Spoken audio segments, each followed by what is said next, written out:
Hello, everyone.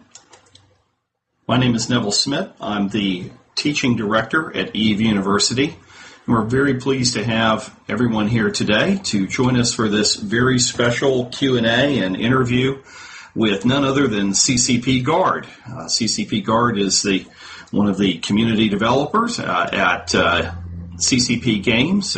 Very, very well known to the player base. Certainly one of the most visible of the CCP staffers out there with all of his various videos and so forth. So I know you all have lots of questions to ask about the EVE Online community and about him in particular. So I just want to say if you want to ask any questions, feel free to go to lecture.e-uni and type your questions there, and we'll relay them to Guard. But with that, I want to say thank you, Guard. Welcome. Glad to have you here with us.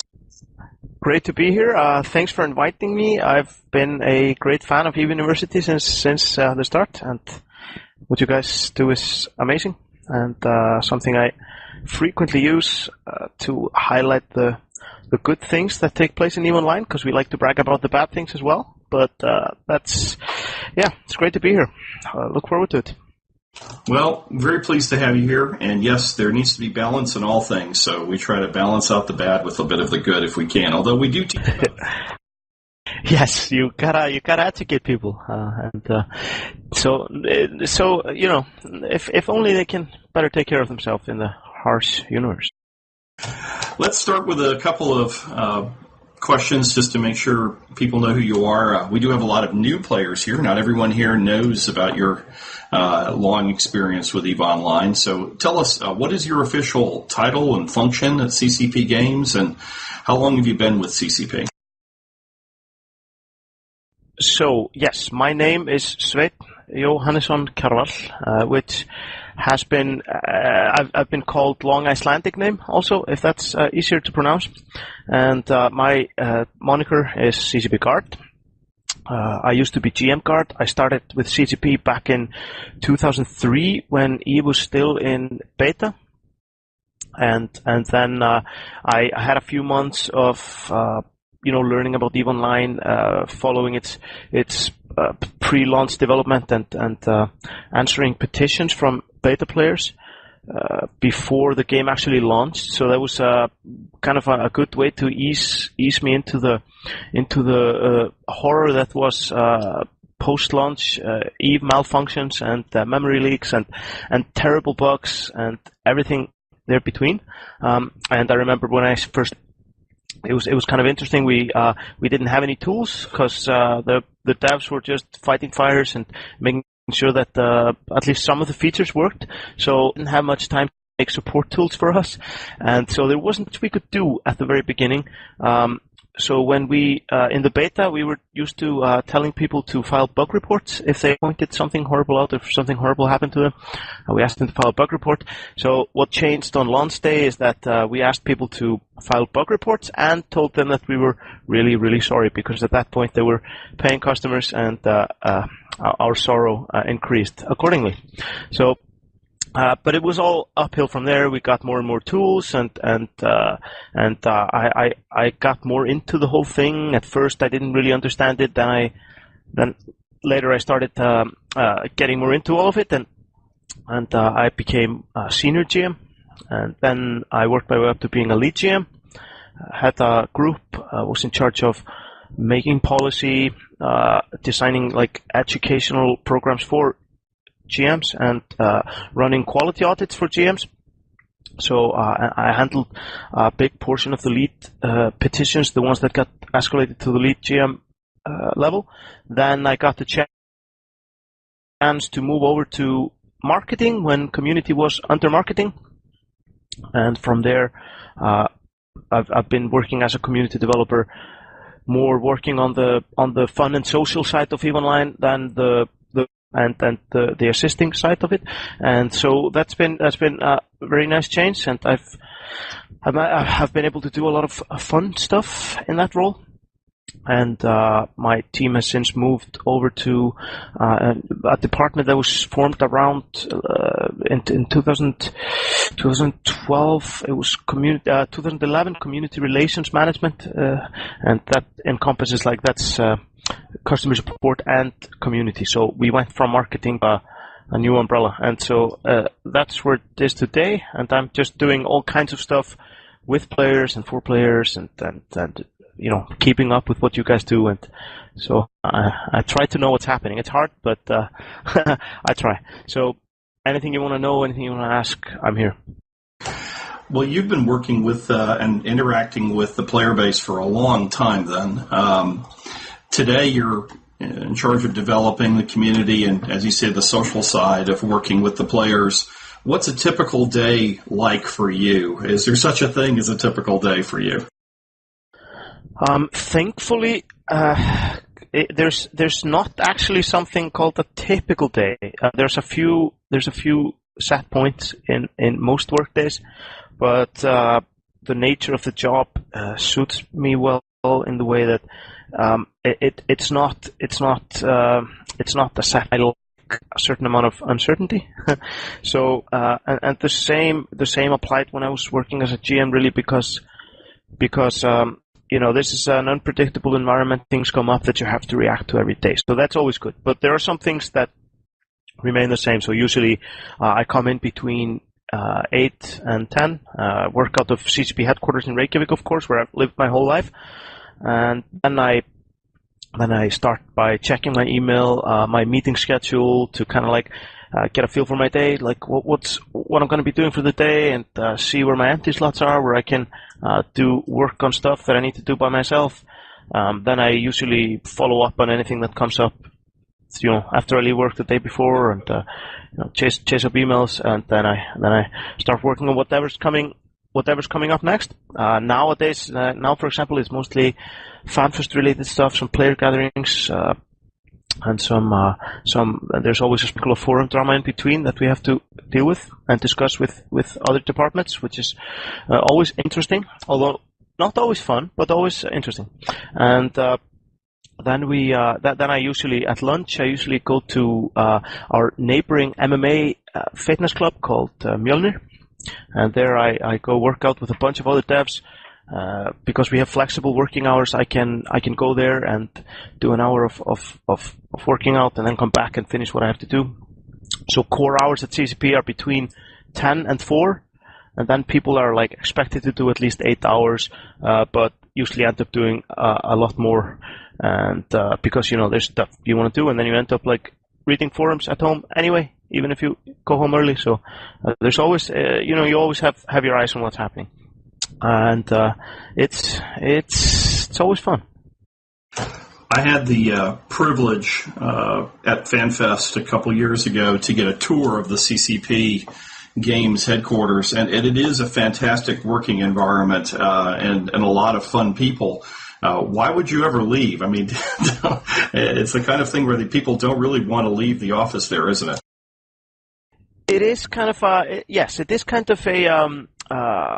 social club as well. We have a lot of staffers that have moved from all over the world. We have, here in Reykjavik, we have around 300 people working. Quite a big office now, and we have all sorts of things for people to enjoy during slow hours or their off hours, so people can kind of hang out if they want to. So it's very much not a 9-to-5 environment.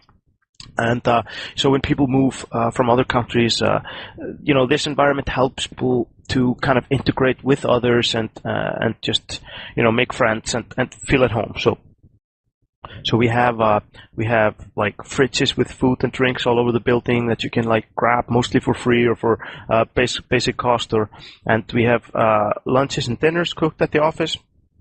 And then also we have a games room which has all the nerd literature that you could imagine, all the consoles all the consoles, pool table.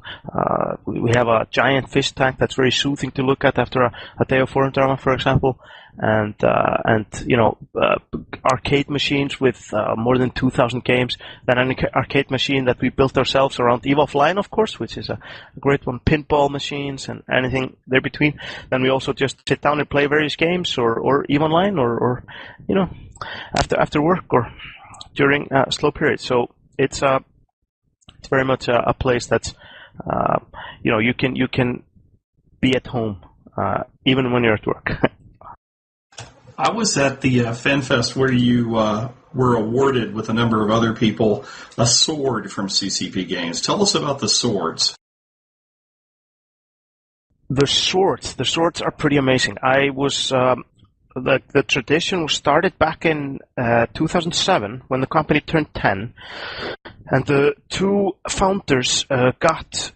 We held like a big party with an open bar. It was quite an amazing time, actually. 10-year anniversary is something to celebrate. So, as you guys know, we had like this big nice party, and they got their Viking swords, and from there the tradition started. So since then, anyone who's turned 10 at CCP gets a real legit Viking sword, and they are built by a sword maker in the UK, actually. Who's one of the best sword makers in the world, and they are built. They're made as weapons. They're not ornaments. They're not like filed down. These are like razor sharp carbon steel swords, perfectly balanced, and will aid us in case of a zombie invasion, I'm sure. So they're now currently hanging up on a wall here at the office, and with our name plaques on it. It looks really cool. It's always fun to show to guests when they come to the office, and we'll probably like get to take them with us to the retirement home once that time comes. I've seen that wall. It looks like an armory. It's very impressive. It's really nice. If anyone ever attacks the CCP Games headquarters, they're going to be in for a surprise. We are prepared for an invasion. We are low on armor, though, so we are effectively fitted as glass cannons. But with the amount of damage we have, I don't think we'll be in any trouble. Let me ask a question that may appear to be obvious, but I want to get your perspective on this. Clearly, CCP Games sees development and fostering of the EVE Online player community as very important. That's why you have a job, it's why you have a department, why you have people dedicated to it. But why do you think that is? Why does CCP invest so much in trying to foster the EVE community? To us, the game is the community. The community, without the community, all you would have is a system with a lot of fairly complicated controls, sometimes way too complicated, and a lot of empty space. I mean, the community is what makes the game interesting. It is the game. So, and I mean, the development of the game is largely driven forward by the community, and an invested, happy community allows us to make a better game, which in turn allows us to retain those people, and also help them bring in all their friends, and we can have a thriving business that can keep making a great universe for you guys. So I mean, to us it's an open. We're really just community focused company, and I'm happy we are in we put a lot of emphasis on being in contact with the community, and like I've been happy about the fact that we have relatively unfiltered communication with the community levels. So instead of only speaking to like customers through specialized community people or PR people, we have developers talk invested segment of the community of whatever they're working on, and getting their feedback on it. And I think that's sort of like every dev is on Twitter, just sharing both personal stuff and talking about work or whatever interests them. And it's like it's a lot of free flowing communication, and it's a very open community. And we try to be an open, we try to be an open company to just match that. So I think for me, I'm happy that that's the way we approach things, and I think players appreciate that. The EVE Online community does have a reputation for being very passionate about the game, which could be both good and bad. In interacting with the EVE Online community, how do you deal with that kind of fanatical devotion to a virtual world. I mean, you've got some people who take this very, very seriously. They say that internet spaceships is serious business. What's your opinion of the EVE Online community and how seriously they take aspects of the game? So yes, we have one of the most serious communities in the world, if not the most serious one, and which is a great thing. People are super invested; they're interested in everything we do, literally, and I mean that makes our job easy in many ways, because we always have people willing to listen to us and help us spread information and help us deliver the information to the people we can't reach directly. So that's really good. And of course it can sometimes be difficult, because when people are super passionate about something, they can get really mad about things when we do something silly, or even if people just think we're doing something silly, things can go get fairly heated fairly quick. So we've gotten quite a bit of experience dealing with those situations through the years, and mostly it's all good. It's usually just a temporary situation where people get heated about something, and we reach some sort of accord and discuss things, and we learn from it and move on. And I think we've done that in most cases. The most difficult aspect of those situations is that sometimes people just think things need to happen really, really fast. So an hour has passed since something came up, and a lot of people think it's unacceptable that we haven't done anything about it yet. And we're just starting to send out emails and talk to those who need to know. And there are time zones and decisions to be made, and samples to be looked up, or whatever we have to do. We have to do research on various factors. So sometimes when we think a reasonable amount of time for resolving something is a few days or even a few weeks, people want things to happen right now, and that's completely understandable on that side of the table.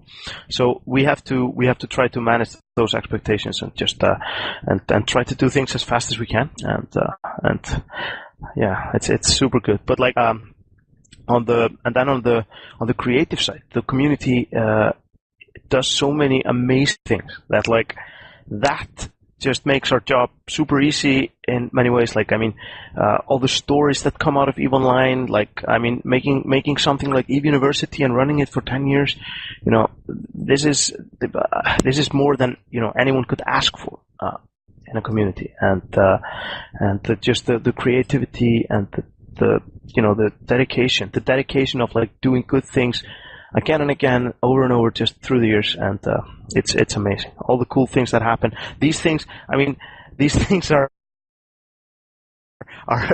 much more powerful than any marketing department that we could pay millions of bucks. That's for sure. And we've seen that community initiatives that reach the big media and catch active than any marketing plot that we could ever come up with, and anything that we've ever come up with. So, you guys are our biggest advocates, and we love you guys. I'm getting a number of questions from the audience, and I will get to those. I do want to ask you a couple more questions. And you mentioned about the passion of the EVE Online community, which can be very constructive, but it can also be very negative. We've had recently a lot of debate about moral behavior in EVE Online, and in particular the recent stories about Erotica 1, and I've seen that CCP has issued some statements on that. What's it like having to deal with the negative parts of working with the EVE Online community, and how do you handle these kinds of situations in the company? Yeah, so that whole thing has been much discussed, and yes, we issued a statement on that, and I'm obviously not going to talk about specific cases or anything, but in general, what we try to do when we deal with negative behavior in the game is we try to do it rationally, calmly. We try to deal with, we look at precedents. We try to base our decisions on existing rules and principles, and we try to work with our past stakeholders, of course, which are the CSM, which obviously work for you guys. So we try to come to we try to have good rules in place, and then we try to make good calls based on existing examples and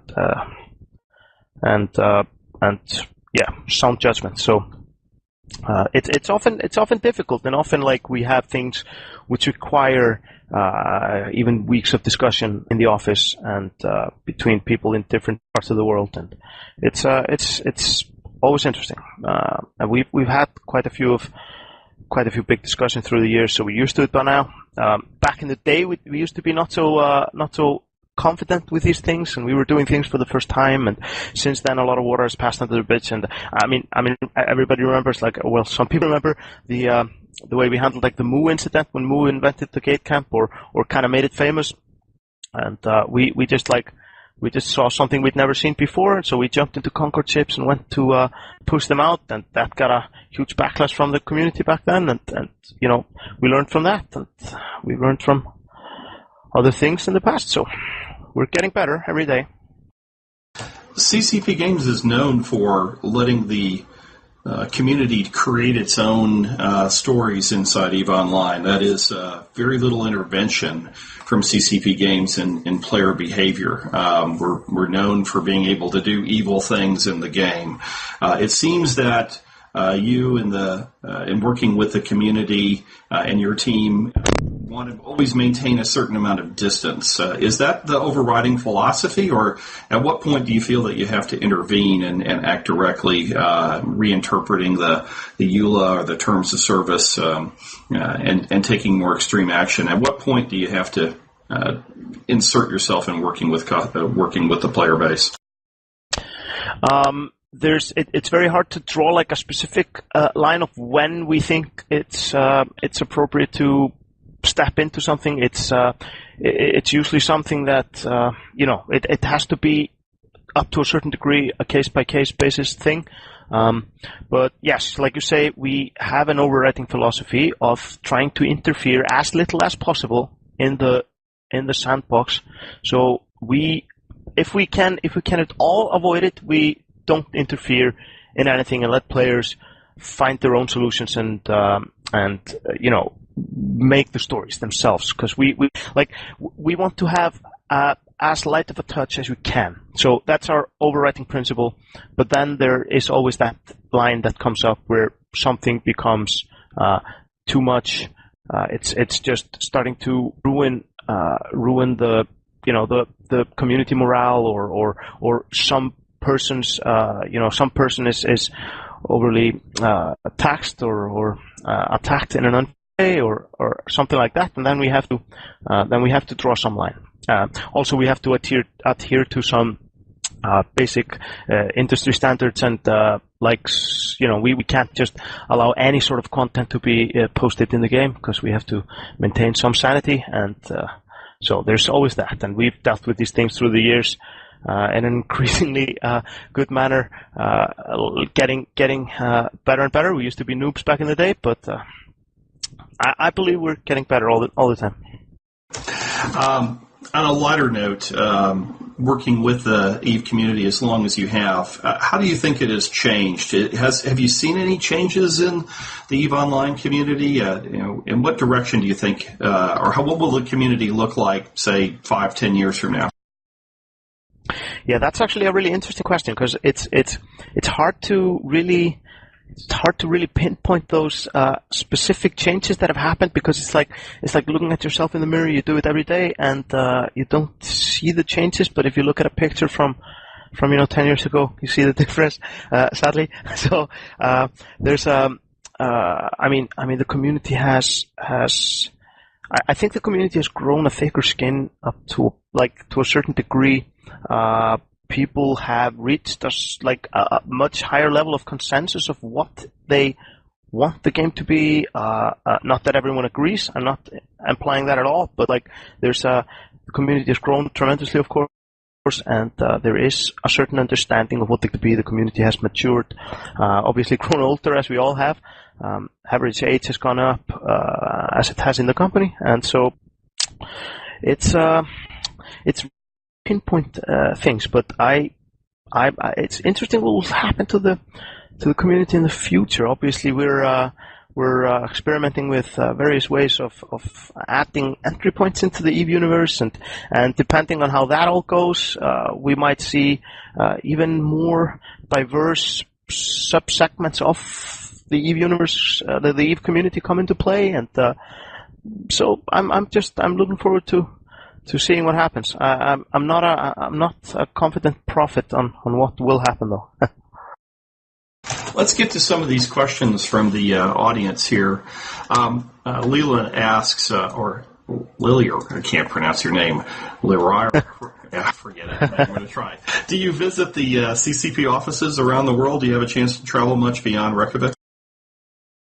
So, actually, a good question, because I wish I had been to all the CCP offices. I haven't. The only one I've been to so far that's not in Reykjavik is the furthest one, which is in Shanghai. I went there in 2007 as a GM when I was a senior GM, and went there to connect to our GM team over there and do some training and networking, and that was an awesome trip. Stayed there for 2 weeks. Shanghai's an amazing city, and it was really great to meet our coworkers there face to face. So I haven't been to Newcastle. I haven't been to Atlanta yet. I almost went to Atlanta once, but it didn't happen. So obviously, if there were the most of the conventions I go to are in locations where offices aren't, because we aren't in the high density areas with our offices. So I've never had an off chance to visit, but I hope to visit all our offices soon. But given that I've been here for 11 years, I should really point this out to my superiors and get them to send me on trips. Another question here. You've been with CCP for a long time. Could you ever imagine yourself working for another company? Well, I have worked for other companies in the past, so it's not beyond the imagination, but it's definitely a strange thought. It's at this point it becomes you think you're gonna you imagine it as I'm gonna. I don't know. It's hard to think of yourself outside this context after 11 years. And there's a lot of things that I probably would notice missing that I take for granted in my day-to-day life. So it would certainly be very different. But you guys still have me for now. So I'm not returning to any of my previous habits. At least I used to work on a fishing trawler. I used to work in a kindergarten. I used to work in a hotel. I did a construction, all kinds of strange things. Worked in an office doing salary calculations for a while. I'm glad I'm not doing that anymore. I like getting salary. I don't like calculating it for others. So working with people on super exciting stuff is what I get to do here, and so that's always an adventure. I can tell you that I started in customer support for a computer game. I first started doing this as a job. It was strictly a job, but it was an exciting job nonetheless, because it was for a computer game. I didn't know anything about EVE Online, because just some basic ideas, because nobody knew it well back then. So it wasn't until a few months in that I really got sucked into the adventure of it, and I've stuck along for the ride. I was planning after a year of doing GM work, I was planning on quitting and going to university to study psychology or something similar to that. But then I decided not to do that and just stick it out for the ride and try to get a promotion instead. And I don't regret it at all. I think what I've learned working with you guys is worth more than a random degree. We have a couple questions asking what we talked about earlier about the CCP office. Krevlorn asks, you mentioned to cook dinners at the office. What kind of cooked dinners? Because that's kind of unusual in the U.S., for example, where I live. It's very unusual for companies to provide cooked meals for employees. Having eaten in your cafeteria, though, I can say they're very good. But if you can tell us a little bit about the kind of things they prepare. Certainly. We have a kitchen staff of I think 6 or 7 people. It all started back in the old first CCP office downtown, where one of the founders' mother started cooking. She's a really good chef, amateur chef, but pro at this point, and she started cooking lunches occasionally for the staff. Then it turned into a full-time thing, and then it grew when we moved over to this office, and we grew a number, and it just became a professional kitchen with a bunch of people cooking dinners and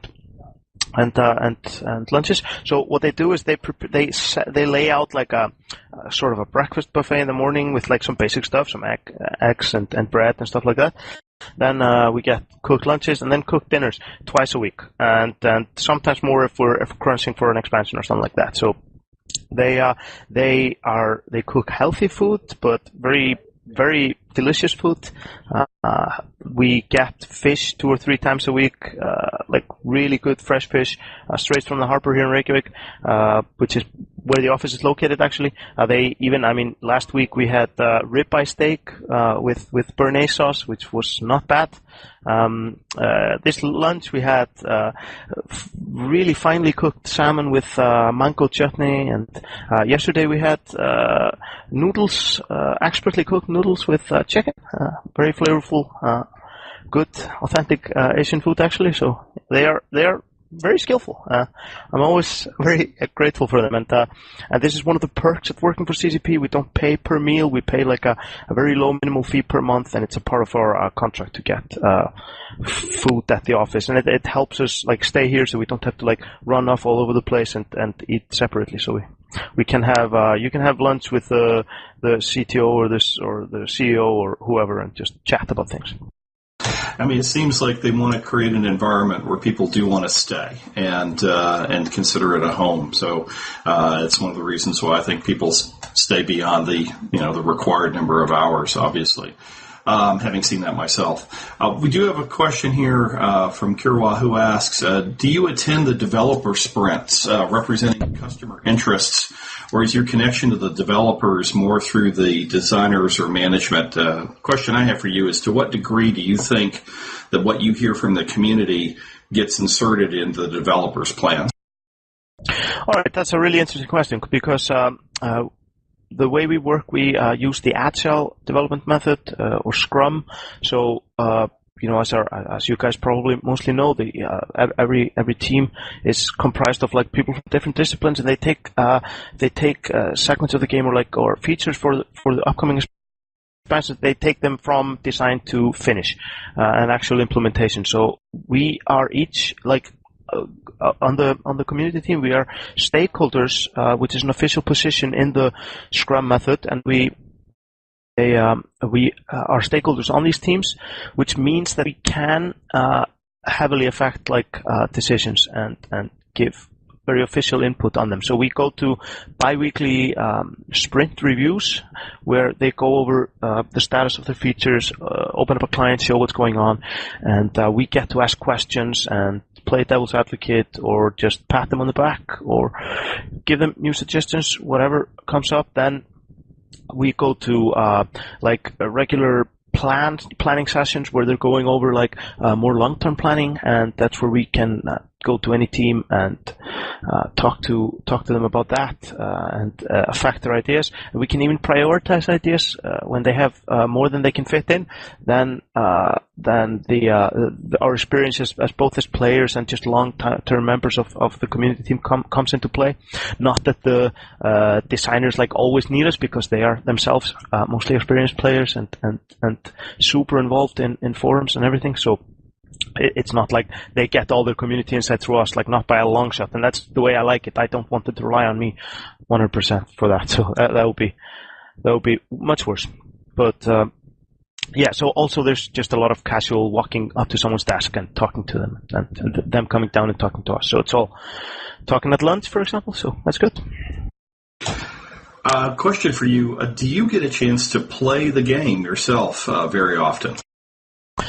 Yes, I do, and I can play the game mostly whenever I want. I get super interested in spurts, you could say, and I obviously have to play undercover, so I can't do everything in game. Also, there are some things in the game that I would enjoy that I can't really do. Like, I would love to do market trading, like I dabbled in like way back in the day, but it just became increasingly hard to skirt any gray areas or things I knew, so I stopped doing that. And so what I usually do when I play is I just go and find easy roams with small gangs and try to fight. Factional warfare has been a favorite place to go find fights without being asked for a full API or interrogated about my background, or having to be on voice comms, because I think that would be a problem for me. Then I also just play with guys from work when I play. So and what I just really enjoy when playing is PvP. I love blowing stuff up or getting blown up. That's also sometimes fun if it just doesn't happen too quickly. Bloodmist asks, as someone who roams quiet a lot around New Eden, do you feel like we need any new systems or regions, new areas to explore? I don't think you necessarily need them, but I think they might be really interesting. So, I mean, I would love to see the universe keep expanding personally, and if we ever come up with a great idea for new types of system or new ways to access some remote different regions of the universe, I'll be all over it. I definitely like that. So keep just building on the universe and coming up with even just new stuff to do in the current areas is always kind of a new area to explore. So yeah, I just want to see this world keep growing forever. So anything is on the table for me. CCP Seagull outlined a vision for EVE Online where she hinted at building stargates to go to some new regions. Do you think that might happen sometime soon? Of course, that might happen. Of course, not gonna divulge anything or hint at anything that I'm not supposed to be talking about, and that's and all those decisions are largely in other people's hands. So, but definitely, I mean, she talked for players being able to build their own stargates and gaining increasing control of the universe, and that's definitely where we are heading with the game. And I'm just super excited to see what comes out of that. And we'll probably keep talking about those things at FanFest, which is coming up. So, well, you can't blame me for trying to get some information squeezed out of Absolutely not. Absolutely not. I'd be disappointed if you didn't try. So what do you prefer? High-sec, low-sec, wormhole space, or null-sec? For me, when playing, I mostly I roam around all three. Mostly when I go to low-sec, I'm mostly doing hit and runs, because living in low-sec often requires types of playstyle that I can't really dive too deeply into. Mostly, but I'm a fan of low-sec. I like the ambiguous middle ground that it is, and you can dive into low-sec or you can dive into high-sec as needed. So I would say my favorite for when I'm playing is low-sec. And do you find, those different kinds of spaces have different kinds of communities? There are people who are very dedicated to wormhole space. There are people who would only play in high-sec or in null-sec. What kind of differences do you see in the different types of players in the community for each of those spaces? There's of course no clear distinction, but it's funny. I had a little player gathering bar crawl with wormhole people 2 years ago at FanFest. That was a really interesting night, just going out with a bunch of wormhole guys, and it was cool because we didn't get the seats we were promised at the bar we planned to go at, but and I was like, this is that's gonna be bad. It's gonna be hard to find other seats. But then I remember time with wormhole people, they'll find a way. So yeah, we found the bar, no problem, and it was really interesting to talk to those guys. A lot of them were from Finland, actually, which was funny, maybe because it's close to Iceland, but it was also it was funny. They seemed to not mind the terribly difficult things in life. So that was interesting. And people obviously interested in deep, high-level politics, of course, will go to nullsec, and then primarily the people who like to play by themselves will primarily stay in highsec, and the people who like a mix of everything will stay in lowsec, I guess. It's like me.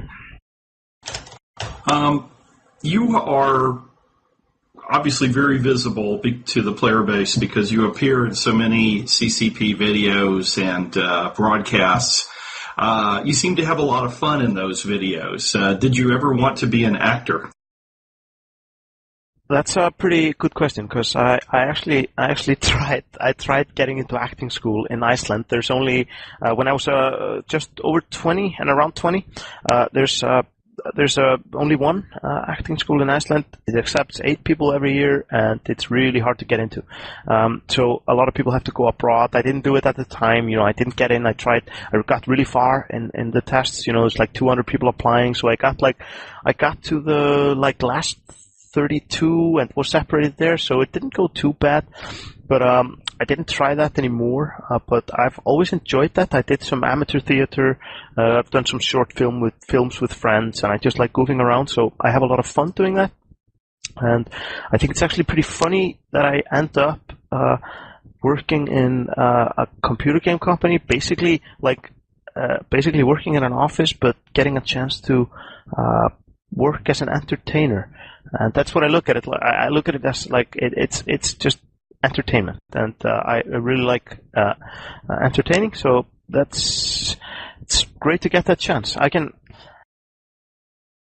have some funny pictures of me from back in the day when I was doing some amateur theater. Well, you have to post them and make them available to everybody so people can poke at them and make fun of you. Can I post them here? Oh, there you go. Absolutely. Yeah, if you could post it to the link to lecture.e-uni, that would be great. Oh, okay. I'm not in there. That's all right. Or just email them to me, and I'll make sure they get shared. That'd be fantastic. Cool. Yeah. Speaking of having fun and entertaining, of course, you're also known for Permaband. Tell us about how Permaband got started. Yes, so Permaband, that's a funny idea that has been floating around, cause, Rockstar, of course, they started like a cover band playing at FanFest back in, I think, 2006 or something like that. 2005 first. And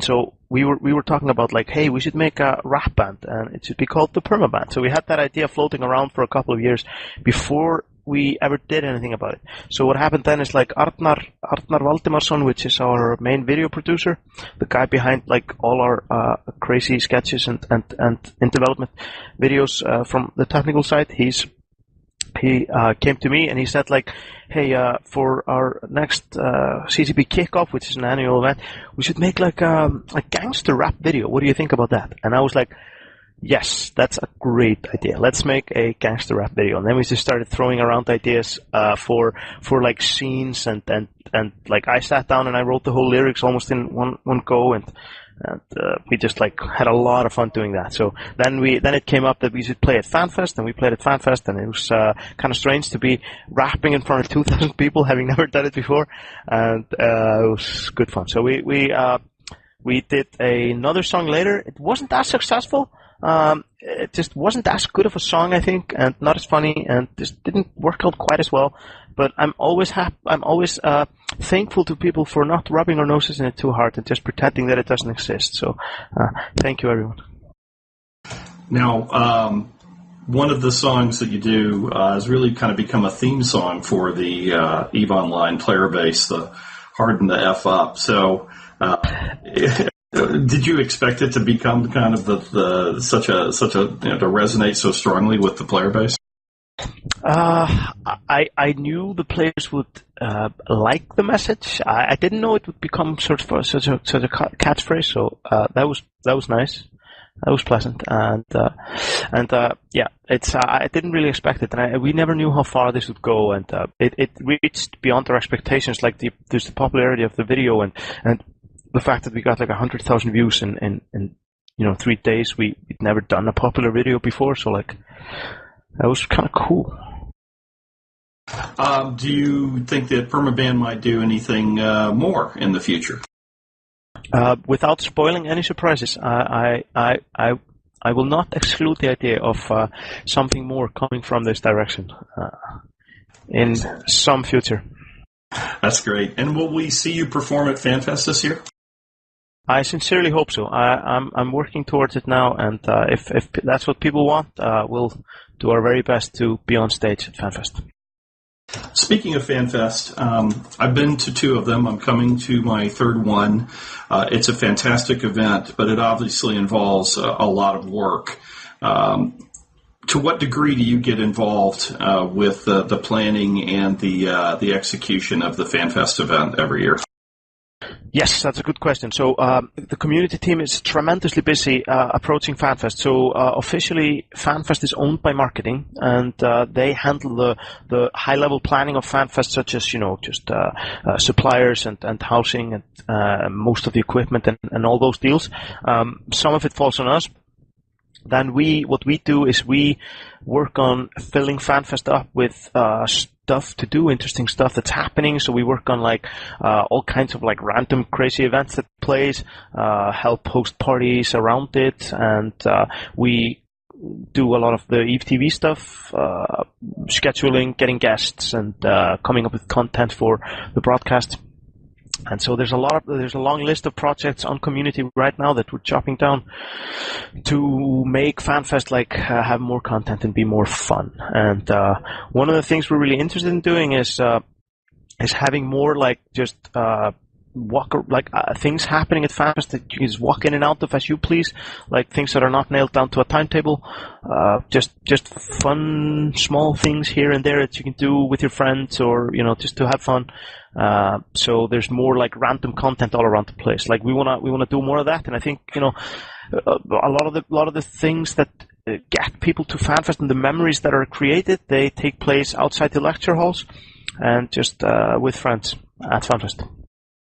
The Harpa facility that the FanFest is in is a fantastic facility, but it seems that FanFest might be outgrowing it. Where do you think FanFest will go? Do you think you'll continue to do it there, or do you think it'll grow and have to go to a bigger venue? Yes. The thing is, Harpa is an amazing venue for so many reasons. But if we outgrow it, then I guess we'll end up very, very likely we'll end up back in Laugardalshöll where we used to be, which is a venue that can be scaled a lot more, but is it's good for players in many ways. It doesn't look as cool, but it's more we can tailor it maybe more to our needs in some ways.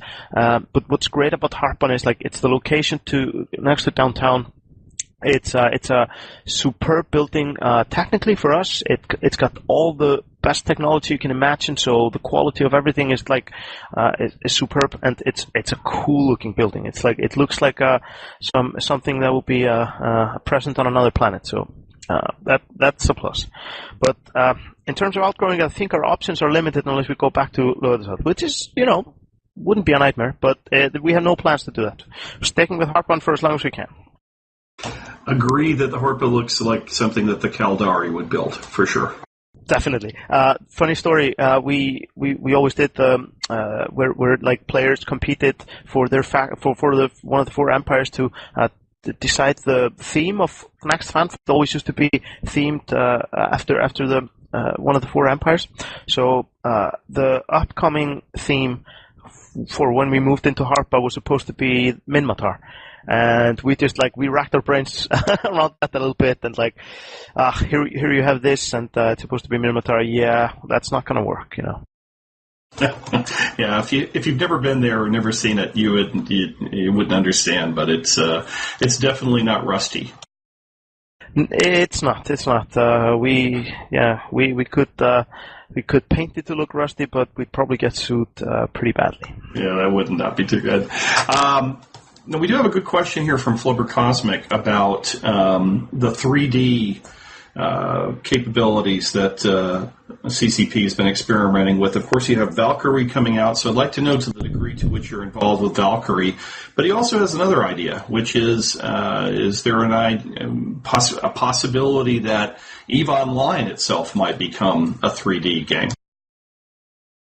Right now, for EVE Online, we have no such plans, but I mean, that nothing is impossible. I mean, just depending on how this technology evolves, or rather, like how fast it evolves, we might well see that at some point. And I mean, that would be amazing. And like my dream, of course, like that for everybody is to see Valkyrie-like gameplay being able to take place inside EVE Online, and just everything merging seamlessly together. That would be fantastic. If that can be done, we should definitely go for it. Wouldn't be the first difficult task we've taken on. I know that Valkyrie's developed quite a bit since the prototypes were allowed at FanFest some years ago now, or a couple years ago. To what degree are you personally involved? Are your teams involved in the Valkyrie release? Yes. So Valkyrie is being in its early, or not in its early development status, but still being in not released in any way. The community work for it is limited, but we are getting more involved, both running demos at shows and just talking about it, answering people's questions, following discussions and stuff like that. So we are preparing to take on community roles as they come up. And we'll be going to some trade shows and to take part in all that. And I personally am very interested in getting involved more with Valkyrie as like a second thing, not of course leaving the EVE community in any way. But yes, we're preparing for the future where it'll need everything that a computer games community will need. Vality asks a good question here.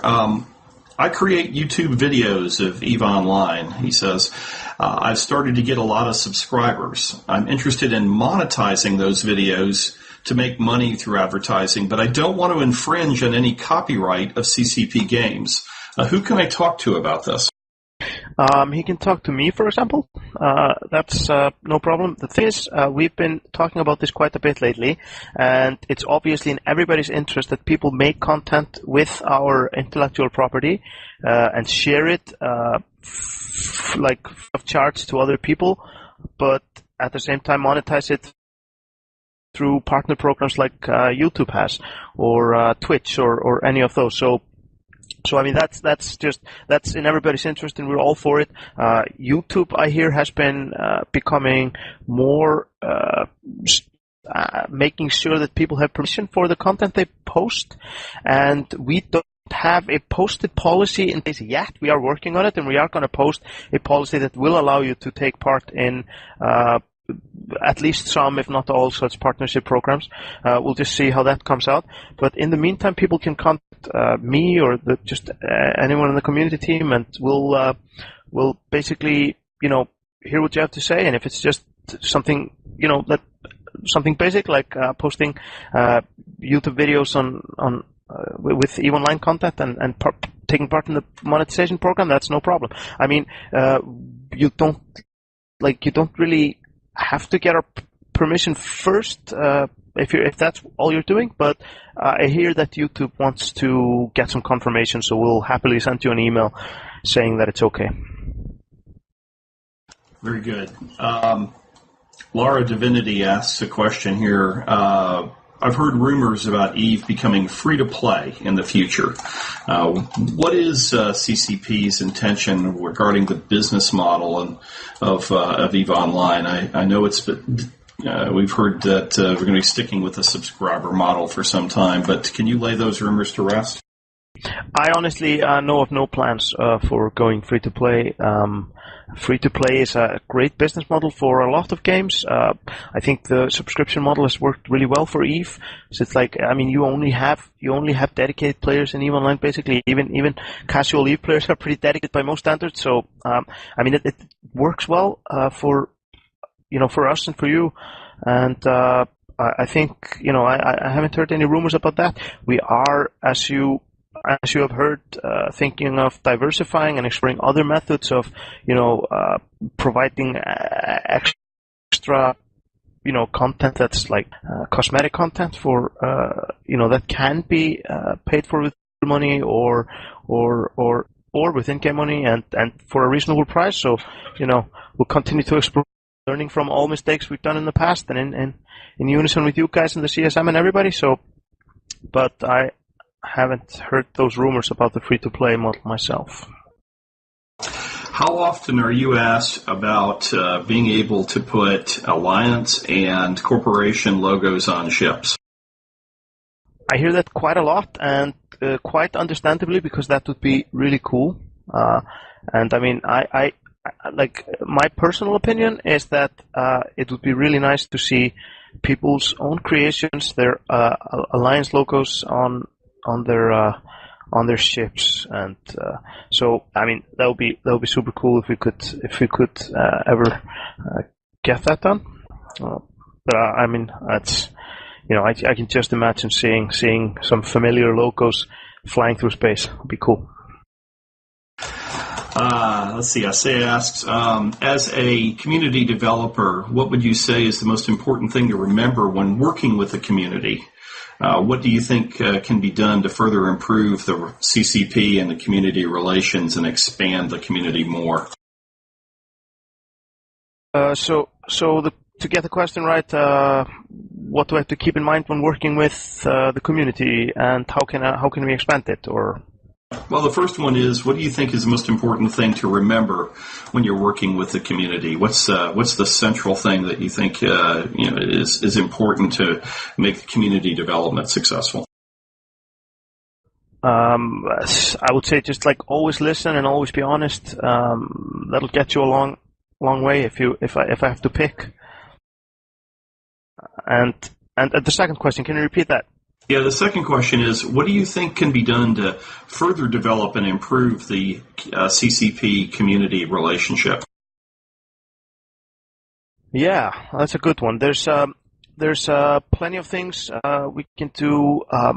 Just like, I mean, we need to make sure that the communication between the community and all teams that are involved with anything that do with E-UNI Online is strong and good. There's transparency from like in both directions. We have to do that, and then I personally think that we need to do more to highlight the good things done by the EVP and in the game. Like we all like the stories of like horrible misdeeds and all sorts of skullduggery that takes place in the game, but I think we need to do more of also highlighting and rewarding the positive things, because there are so many positive things, like the amount of work that people put in to make content for other people and help other people, and just make everything more enjoyable for other people, deserves to be something that EVE is known for. Also, not just the evil horror stories. It does seem that there's a lot of publicity around some of the more evil things, and I'm using evil with quotation marks around it, that players do, and that stimulates a lot of interest and publicity for EVE Online, big corp thefts and shutting down huge alliances, and et cetera, and so forth, and a lot of betrayal and backstabbing. It's been good business for CCP to focus on those kinds of nefarious activities, hasn't it? It's absolutely good business. I mean, the media loves stories of extraordinary acts of betrayal or large heists, and I mean, we love them too. I mean, there's nothing or that's I mean, even the good guys in EVE Online, they are willing participants in a universe that's known for this. So this is what we all want. There can be no good if there's no evil. But I just think, like, in terms and helping people understand the other side as well is something we could definitely do better. and something I'm interested in exploring, and I'm very open to any suggestion from the community in terms of how we would go about doing that well. It does seem, though, that those that focus on trying to play with a white hat and try to be the good guys in the game, that they don't get a lot of publicity. I'm interested in your idea to try and publicize those more. How do you think that might be accomplished? The thing is, like when like a lot of attention that's like large-scale attention that's come our way has come through stories that are picked up by media, and they choose what they pick up and what they don't pick up. We can't really feed them information, but that would be very convenient for us. Trust me. But they like the media likes stories of this. Media likes bad stories, so they are an easier sell, and I think that's part of the reason why we've heard more of them. Not that we haven't tried to. To some degree, point cool things out.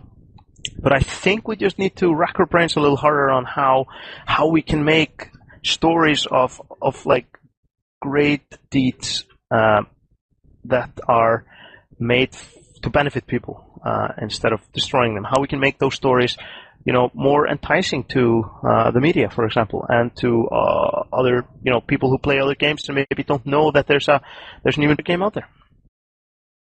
I know that Ripard Teg and others have written on their blog about some of the heroes in EVE Online, like the Angel Project, and of course EVE University was on that list, as well as several others. So those stories are out there, but they do seem to be, kind of invisible. So any visibility you could give those, I think, would be help provide a more balanced view of EVE Online. I assume that's the intention, is to balance out the evil or the perception of evil with some publicity for the things that are good. Yes, that would be if we could do that, that would be super nice.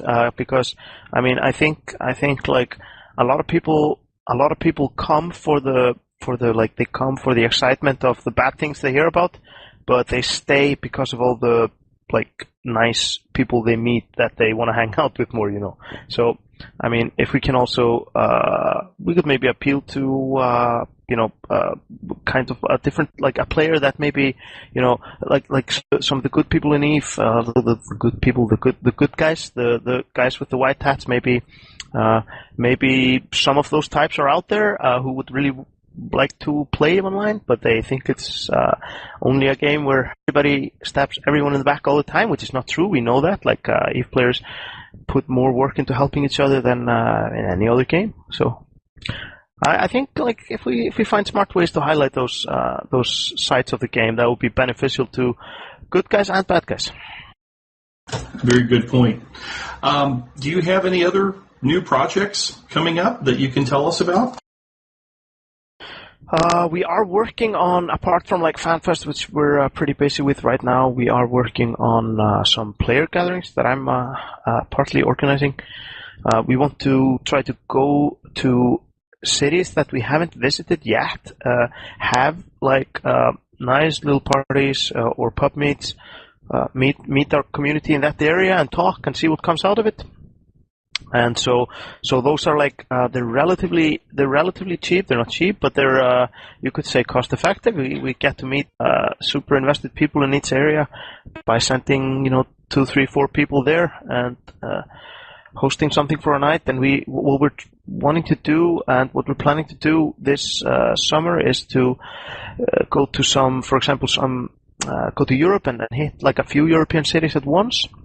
Use the trip, make it economical and fun at the same time, and so that's something I'm planning. We haven't nailed down a list of cities yet, but we have some in mind.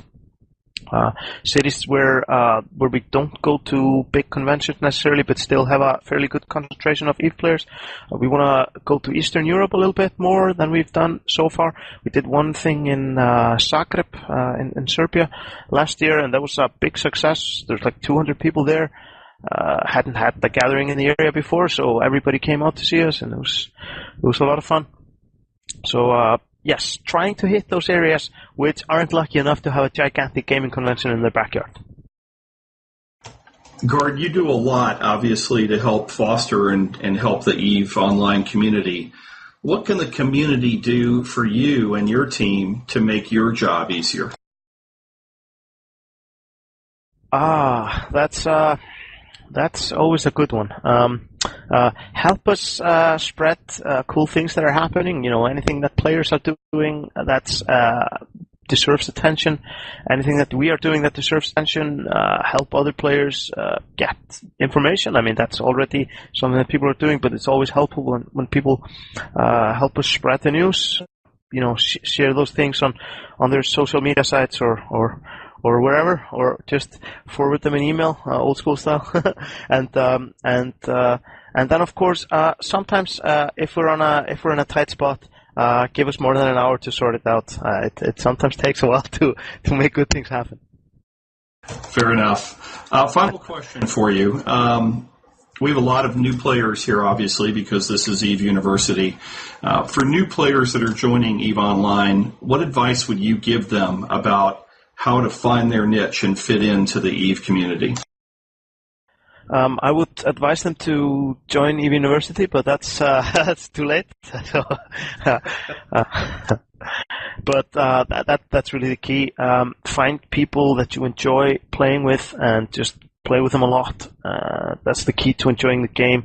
For most people, some people do enjoy playing the game alone, but our metrics clearly show what we all know, that's the minority of players like that. Most people who don't join a group leave the game, and those who join a group, they stay. So find someone you like to play with, and find fun and interesting people, and learn from them, and teach them, and have fun. By the way, your first answer was the correct one. They should all join EVE Online, or the EVE University. Yes. Join EVE Online. First EVE Online, then EVE University, yes. I like that order of things. That works perfectly. Guard, I want to thank you for your time here with us today. It's been interesting, and you have a tough job, no doubt about it, working with a very demanding community. So, on behalf of EVE University and the EVE Online community, I want to say we thank you for your enthusiasm. So, please take this as a bit of a tribute for the good work that you and your team do. I'll pass that along to the guys. We're very much a team here, and we do these things together, and I could do nothing without any of these, of course. So I'll definitely deliver that, and thank you guys for doing this and everything else. And I'll see you guys in space. Our pleasure, and I'll see you at FanFest, I hope. Awesome. Folks, we are going to be posting this recording to our EVE University recorded class library. I'll do that later today. Please feel free to share that with your friends, and you can go back and re-listen to the pertinent parts that you thought were interesting. Also, this is part of a series of recordings that we've been doing with prominent EVE Online personalities as part of our 10th anniversary since the founding of EVE University. And so once again, if you go to the EVE University wiki and look at the class library, you'll see a whole bunch of interviews we've done recently in celebration of that 10th anniversary since our founding. So with that, I'm going to close this off and say once again, thank you, Guard, for joining us today. Everyone, get out there and fly safe.